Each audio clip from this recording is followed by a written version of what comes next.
You guys ready? Good. Ready?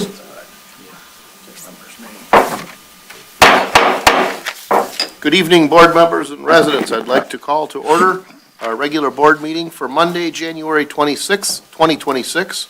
And I'd ask that all those present please rise for the Pledge of Allegiance. I pledge allegiance to the flag of the United States of America and to the republic for which it stands, one nation, under God, indivisible, with liberty and justice for all. Mr. Witt, will you please take the roll call? Yes, Mr. Batkins? Here. Mr. Brado? Here. Ms. Brown? Here. Mr. Olgiati? Here. Mr. Tominello is asked to be excused. Mr. Witt here. Mr. Verkust? Here. Thank you. Next on our agenda is the approval of the consent agenda, which includes the approval of the regular board meeting minutes of January 12th, 2026, amending the 2026 annual meetings calendar, approval of the bills in the amount of $1,672,212.69, approval of the preliminary December 2025 revenue and expenditure report, a water break repair clamp inventory replacement, and approval of the Smart Fiscal Year 2026 Specialized Services Contract. Board members, I did email you a revised contract. Smart sent us one this afternoon. They have, contract is the same, but it has an additional $8,302 in one-time grant coming. So it's basically what we looked at before, plus an extra $8,300. In case, unless there are any changes or revisions, I'd be looking for a motion to approve the consent agenda as presented. So moved. All right, is there support? Support. Again, a motion by Mr. Badkins with support by Mr. Brado to approve the consent agenda. Discussion, board members.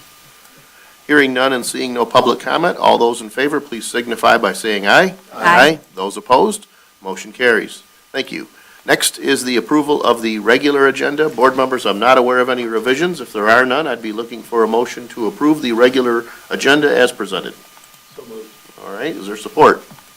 Support. Support. Okay, we got a motion by Mr. Olgiati with support by Mr. Brado. Discussion on the motion. Hearing none and seeing no public comment, all those in favor, please signify by saying aye. Aye. Those opposed, motion carries. Thanks. Next is announcements. Limited announcements today. Just a reminder that when the Lance Cruz Public School are closed, the Tucker Senior Center and the Dial-A-Ride service is also closed for that day. If you have questions, you can reach out to the Senior Center, 586-466-1497. During these cold days, our Harrison Township Public Library is a resource as a warming center. For more information, you can contact the library, 586-329-1261. And for more information on these, as well as all other township events, you can call the supervisor's office, 586-466-1445, or visit our website, www.harrisontownshipmi.gov. Are there any other announcements? Hearing none, we'll move forward on our agenda to item D1. And I should have that open, but I don't.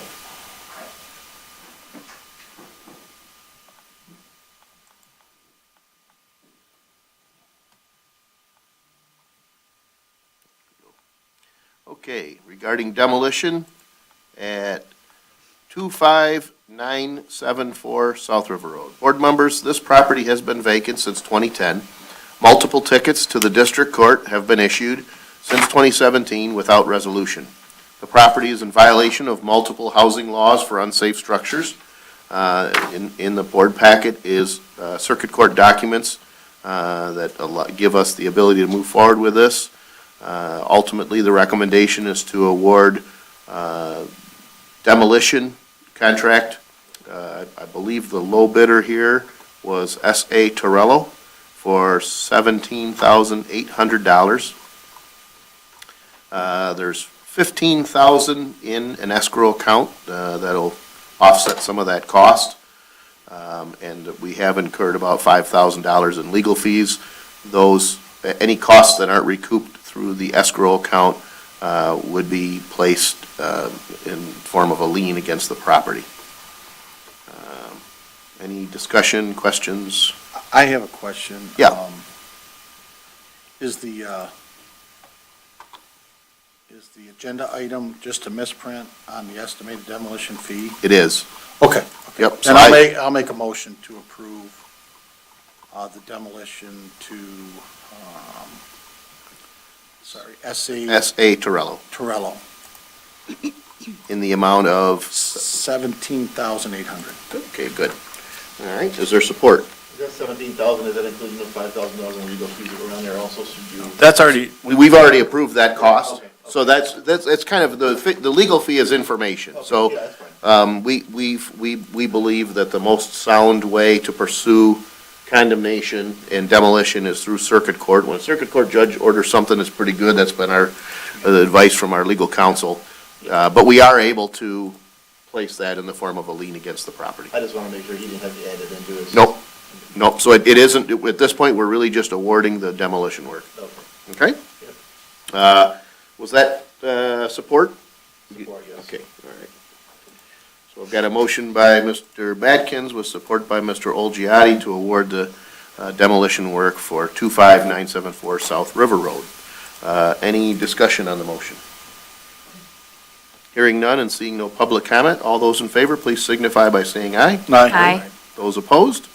Motion carries. Thank you, Board.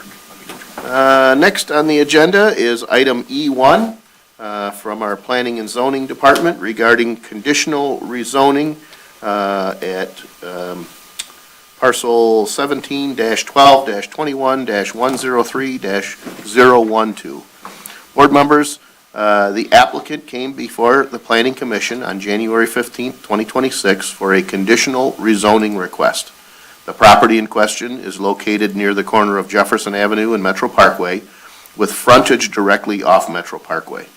The property, although there is no access off of Metro Parkway. The property is approximately 1.64 acres in size and has easement access to Jefferson through adjoining properties. Currently, the property is undeveloped, though if rezoned, the applicant applied conditions establishing a multi-building storage facility for boats and RVs, which are part of the conditions. The property is currently zoned general commercial, which does not allow for storage or indoor warehousing use. Therefore, the applicant is seeking a rezoning to the industrial district or industrial IND zoning. Other conditions include no storage of items allowed outside the units, no residential or business occupancy. The Planning Commission did vote to recommend approval of this conditional rezoning request. In the board packet is the applicant information regarding the proposed use survey. There's some pictures of similar structures, and also a review from the planner. And let's see. And then we do have, and I know there was some discussion as to whether it was in the packet. I didn't see it, but we also have a document from the applicant dated January 21st, listing conditions that they would be committing to. And as you know, conditional rezoning is a scenario where you say, okay, you have to do what you said you're going to do or you lose that zoning. So with that, the applicant is present. I don't know if the board has any questions, any discussion, or if we should invite the applicant up to the podium. It's up to the board's pleasure. I have some questions, Okay? so, yeah, So- come join us. Okay, all right.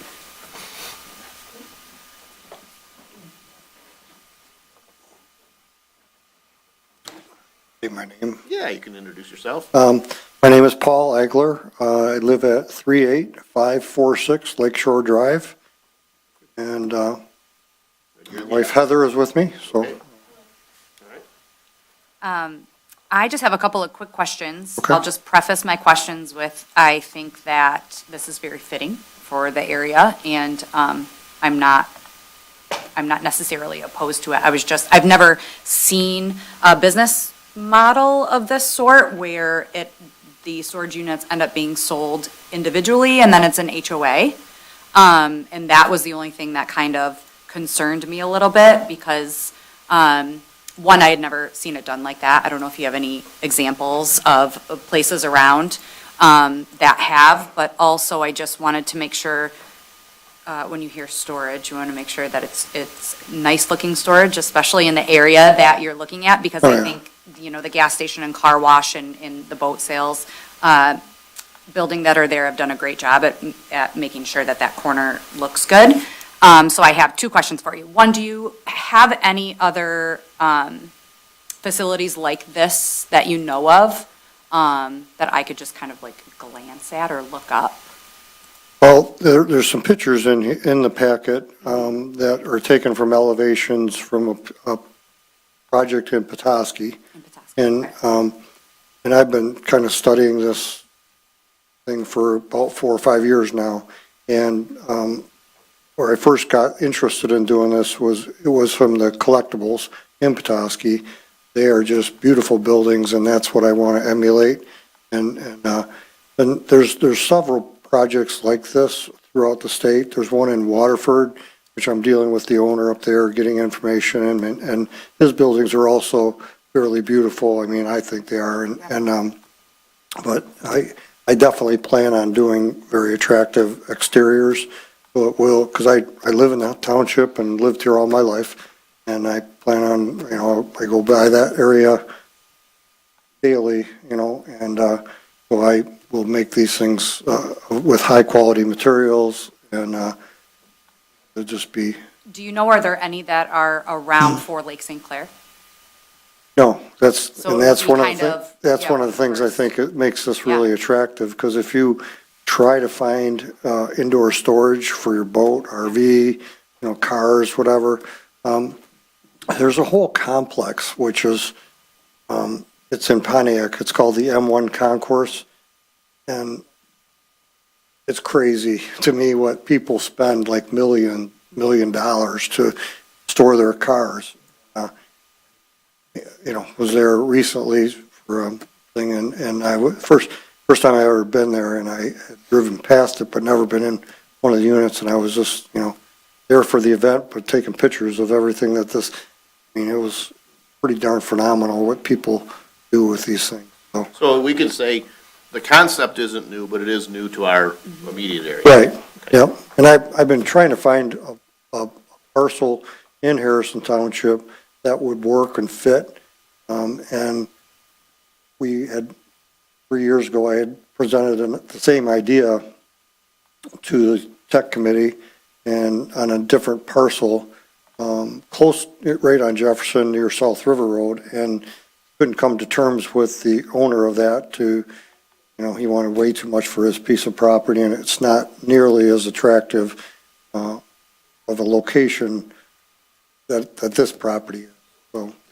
And then my second question, which it does state in here at some point, but I just wanted to verify, this would be 100% indoor storage. There would not be any portion of it that would be outdoor storage? Correct. Okay. Yep, and that's one of the conditions that I would adhere to, because I don't want anything stored outside. And I won't allow it really, It shows 23 units total? Yeah. Okay, and then from square footage starting at what size to the largest?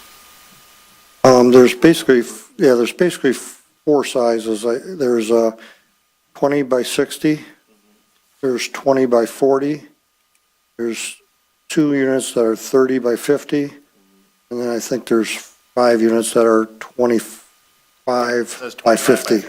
Yeah. Now, I'm sorry, and I was just going to say, I'm going to pause in terms of talking about the number of units, the size of units. That is a part of this presentation, and I'm because this process involves, assuming that we move forward, it'll involve conditional rezoning, but then it will go back to planning commission, and planning commission has a certain amount of, site plan approval and review and so on and so forth. One of the things that was discussed was, one of the trustees or board members asked about safety. Somewhere further down the line, there's going to be a review, if you've got an indoor, say you're talking about indoor boat storage, there's safety, there's fire codes associated with that. That isn't our purview, but clearly that would be a part of what would have to be satisfied before these could be done. So in terms of the number of units or size of units, is that a condition, Mr. Huth, or is that just, I mean, at this point, is that really up to planning commission? I think the most likely situation is that goes to planning commission, is hashed out there.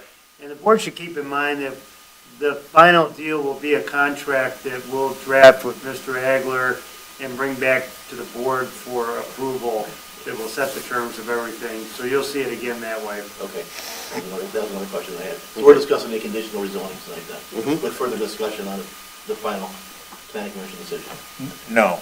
No. I mean, planning commission, it'll be by right construction at that point, and it wouldn't need to come back here. The only time we ever see development is if we're doing like plat approval or rezoning request, really. Okay. Right. So we are being asked to approve the conditional rezoning today, and we are talking about the conditions today, but ultimately, those conditions, Mr. Huth, will be captured in a formal document. And it's also important to note that there's no access to this off of 16 Mile Road. Correct. Metro Parkway. No, that's It's not- only yeah. off of Jefferson. Correct. Residents I are didn't mean to gonna wanna interrupt know on that. this, on number of units, but there's like, there's, again, I mentioned fire suppression. I know from prior indoor storage projects that, you say, well, okay, how much fire separation between units? Gosh, are these sprinkled? Someone could say, well, you know what, we're gonna change this layout, because if it's this many square feet, I don't know if those issues have been crossed yet, Yeah, so. that was one of the reasons that my line of questioning was because I can envision people in this community wanting to take 2 units and combine them into 1 unit like they do at the M1 concourse. Yeah. They spend a lot of money over there to make those things toy shops for their, and so I can see that. So I guess that was just that was a line of questioning I had. Yeah, and my instinct would be that those might be things that are fleshed out as we move forward, like at the planning commission level. So, we certainly can discuss any conditions, I mean, the applicant can discuss any conditions they want, but if we're too finite with conditions, then it could make it, we could encounter something that says, well, in other words, we can't build what you asked us to build because it's too expensive, or codes won't allow it. So right, like, there's a fine line there between saying, exactly the number of units or size, or could they be combined or not. And some of those things can be captured in HOA documents, things like that, too. If somebody wanted to combine a unit, once the main structure's up, the building, one of the 3 buildings, if somebody, like, I think you said that's been done over at the M1 concourse, What I heard, yes. yeah. And so that would be an option, and the firewalls that separate the units, those would be going in, as we build. But if somebody says, I want 2 units, okay, we'll make it a 40 by 60 unit, so. So another point, and I think, Ms. Brown, you mentioned the notion of, the final finish, the exterior, the appearance. And I think we're all sensitive to that. I do believe the applicant has included examples to try to say this is what we intend to do. The only concern I might have with that is, like, the conditions. So, Harrison Haven will have an attractive nautical themed sign adhering, right? I'm not sure what's the best way to assure that the exterior is matching. And so my thought would be, even though it is an industrial zone, could we say that the exterior has to meet, the commercial zoning requirements, meaning the same zoning requirements that were applied to the gas station and to the boat dealership?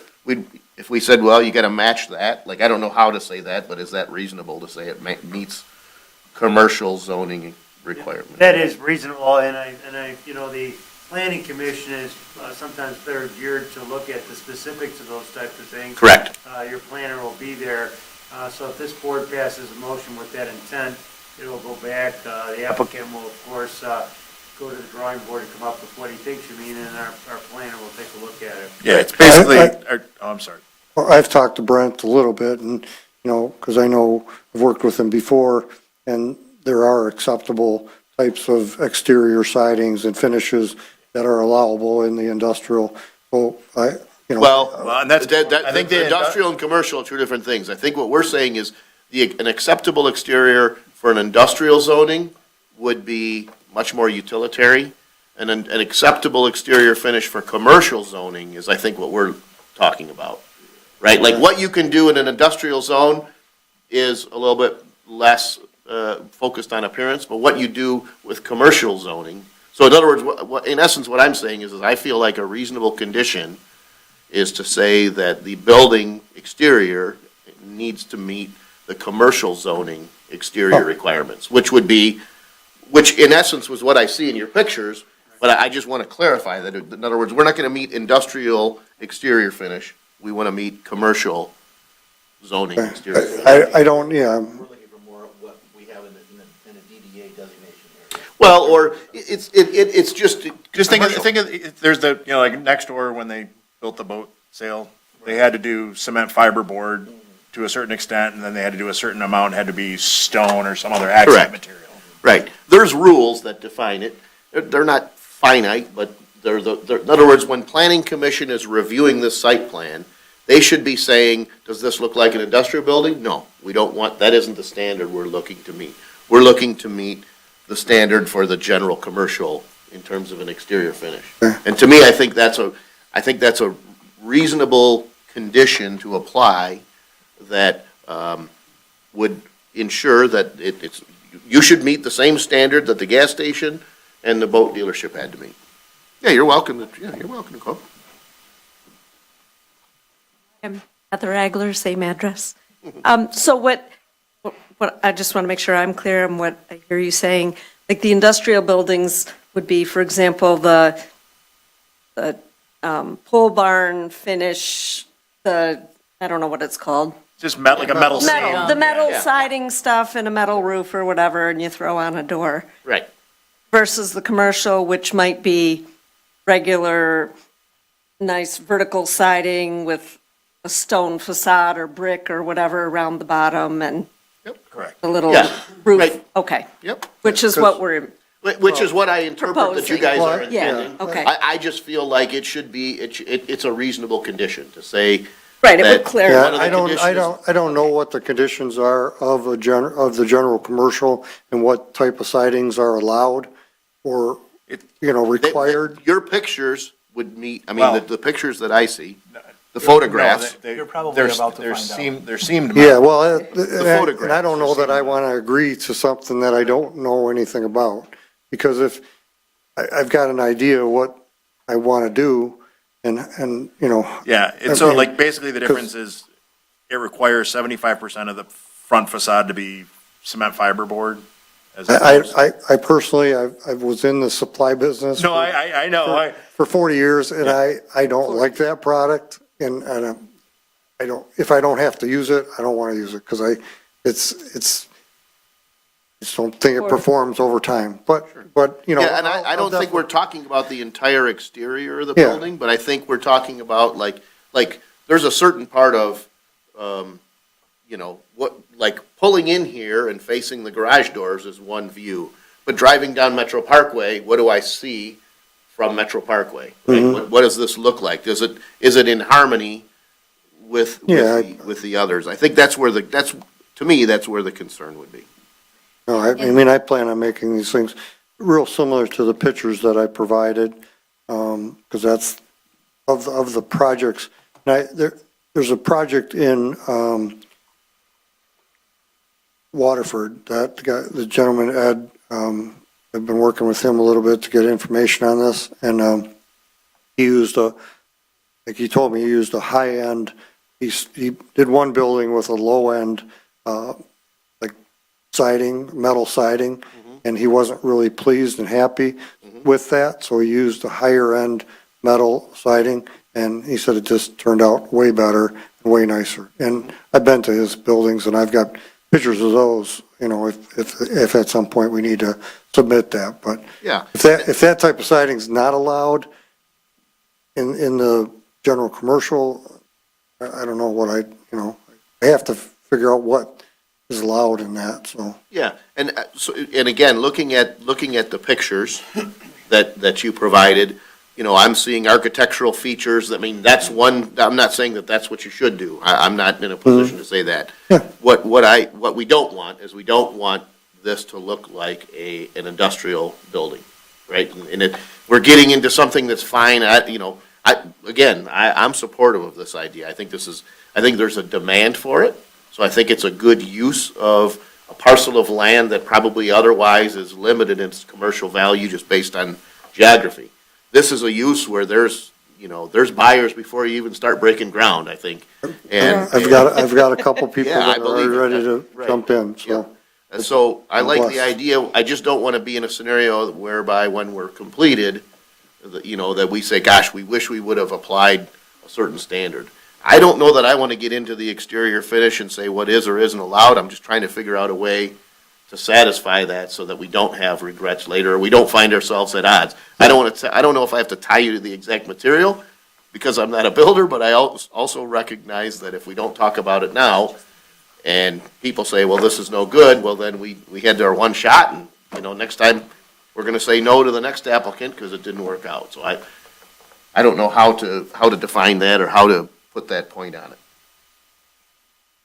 Either, but, Any- 'cause- I think you guys, folks have done a nice job of stating it. I would just say, include in the motion that you're looking for, among the conditions would be that the exterior is compatible to the other in the area. And more along the lines of a commercial use as opposed to industrial.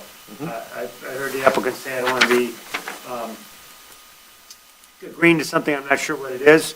He's not agreeing to anything tonight. He's going to have an opportunity to go back to the planning commission and show them what we've seen here tonight and say, I think this meets the intent of the board, or here's where we could tweak it a little bit. And our planner would also be able to comment on it and before it's brought back to us, so. And I know Mr. Condon has worked with people on finish to make sure it's manageable for the use. Yeah, I remember there was It was with Geno's, it was. Yep, there was a the tweak. EFS versus the cyber. They even came Yep. to the ZBA. There was a tweak that we had, I think that we did on the exterior because you could only go a certain distance on Sunsport, and they came up with some architectural way to break that up. But the exterior in harmony with neighboring commercial uses, That's perfect. right? Is that a reasonable, right, exterior? I think that's fair. Yeah, okay. So that would be that would be one, that would be a way to state, I think, what Mr. Huth said, exterior finish and trim. You sound like an architectural teacher. Yeah, in harmony with neighboring commercial uses. So, not industrial, STRIAL, Ben, standards. would you have like an example of something you wouldn't want? I don't know that, again, I don't know that I want to, I think we're giving a message here, like, specifically, we don't want industrial, right? We want something that's more harmonious. What people define as, an acceptable finish is, that's where the planning commission gets in, the planner gets involved, but I feel like if we don't talk about it now, and we just say, oh, it'll look nice, well, log cabins look nice too, but that isn't what we want here. It's not gonna work, right? So, I feel like that. Is the board comfortable with that? I think we have some members on our planning commission that have a pretty good eye for what they're looking for from Sure. an aesthetic standpoint. Yeah. Even to the type of trees that are gonna be planted outside. Correct. I mean, So I think you'll be able to work with them. I've proposed exterior finish and trim in harmony with neighboring commercial uses, not industrial standards. Is that acceptable? fair. Good? That's good. All right. Okay. Any other discussion, questions? Yeah. Mr. Burkett, I'm wondering, I know you passed out what the applicant gave us in terms of some conditional rezoning ideas that might be compatible with the motion here, or could be incorporated in the motion. I did hear him say that there would be no outside storage either. I wonder if that should be something the board should consider. And I think that That was is- initially. It's in, That Oh, was, is it, did I miss that? no, it was in one of the original yeah. Yeah. proposal, and I think it got working with the applicant, I think that might have just fallen off when we were moving over to the other document. Yeah, so we've got quality construction, premium amenities, heat, electricity, water, sewer options. Was that, no? It might have been part of the discussion as planning commission, I don't remember which. Yeah, yeah, but there's, I mean, it's, I think it's understood, no exterior because there was also something mentioned about non-residential use, right? It's not, these are not residential units. Permanent domicile occupancy will not be permitted. Right. Correct.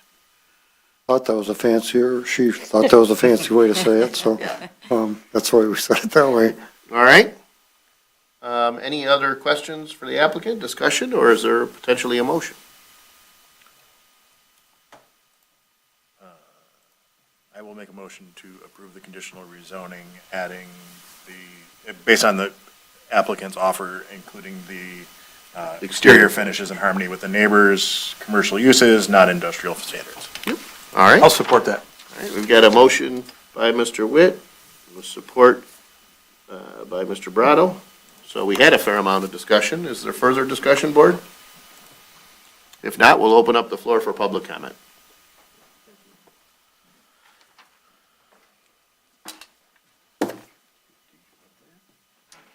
C. William Bardell, 29-year resident, clean cut, do-gooder boy next door, 50-year skilled tradesman.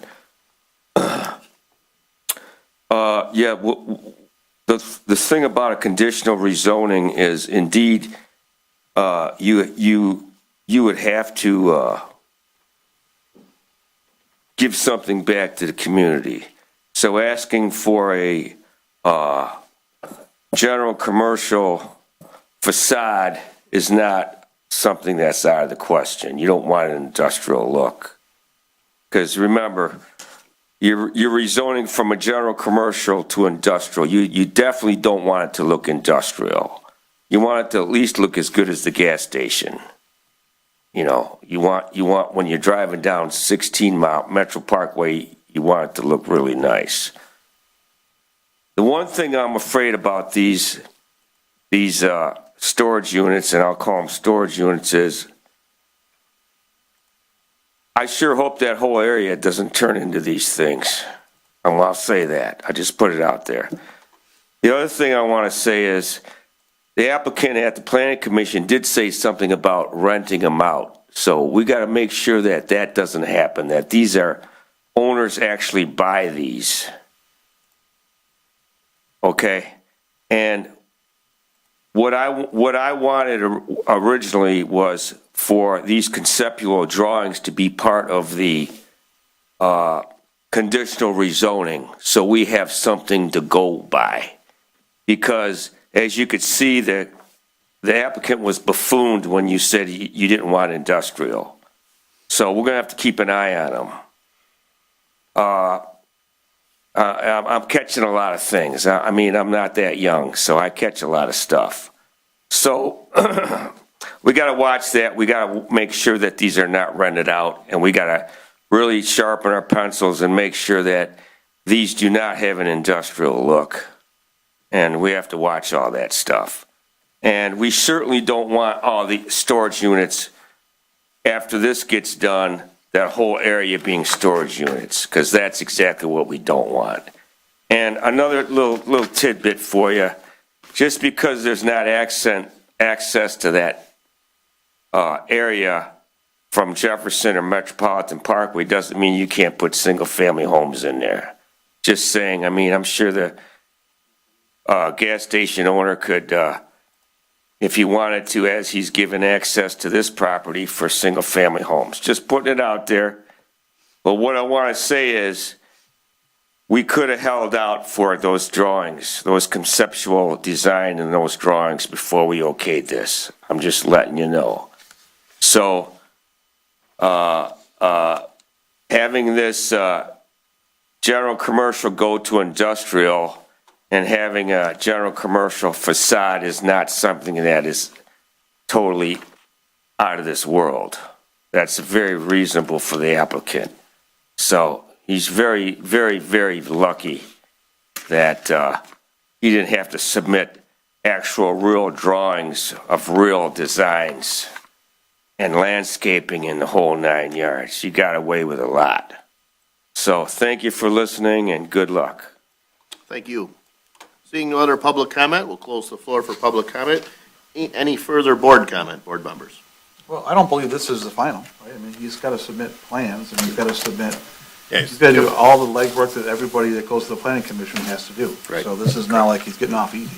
Well, this is, He's yeah, just trying to provide us with, yep, there's certain conditions idea. and a concept. Yep. So, all right, any other discussion? Hearing none, we've got a motion by Mr. Witt, excuse me, with support by Mr. Brado to approve the conditional rezoning with the various conditions already mentioned. Does this require a roll call? It does, sir. All right, Mr. Witt? Mr. Witt, yes. Mr. Brado? yes. Mr. Backens? Yes. Ms. Brown? Yes? Mr. Olgiati? Yes. Mr. Verkest? Yes. I'm sorry, Mr. Tominello is excused. All right, good. Well, good luck. We'll look forward to seeing something soon. Yeah. All right. Okay, next on the agenda, item F1, conditional rezoning extension request. Board members, the Board of Trustees approved the conditional rezoning of 34535 Jefferson from general commercial to RM2 at the February 12th, 2024 board meeting. The property owner agreed to obtain a building permit within 18 months of receiving the rezoning. Since then, the property owner has decided to develop the 4 units into condominiums instead of apartments or rental properties. They want to go back before the Planning Commission, but the timeline to obtain a building permit has expired. Attached in the board packet is an extension request, written extension request from the property owner. The conditional rezoning agreement, which is also attached, allows the township to extend the time periods in the agreement. After checking with the attorney, I have confirmed that we can extend these timelines. I recommend that we extend item 2C2, obtain a building permit for proposed development within 18 months for an additional 12 months, which would be to 8/12/2026, and to direct the property owner back to the Planning Commission for a new site plan approval. So I do have a recommended motion, basically giving them an additional 12 months. They have an opportunity to appear before the Planning Commission this spring. They already have an approved site plan, but really just some minor changes to make it from a rental property to individual condos, and that would give them plenty of time to get a building permit by late summer. I'm happy to make the motion, but I do have a question for Mr. Huth. Does this require a roll call because we're modifying like a rezoning or? Yes, please. Okay, thank you. I'll make a motion to approve the amendment to the conditional rezoning at 34535 Jefferson. All right. Presented. Is there support? Support. All right. Discussion? Hearing none and seeing no public comment, Mr. Witt, will you please take the roll call? Yes, Mr. Witt, yes. Mr. Backens? Yes. Mr. Brado? Yes. Ms. Brown? Yes. Mr. Olgiati? Yes. Mr. Tominello is excused. Mr. Verkest? Yes. All right, next on our agenda is item G, public comment. It could be about any subject that you wish. We ask that you try to limit those comments to 5 minutes in length.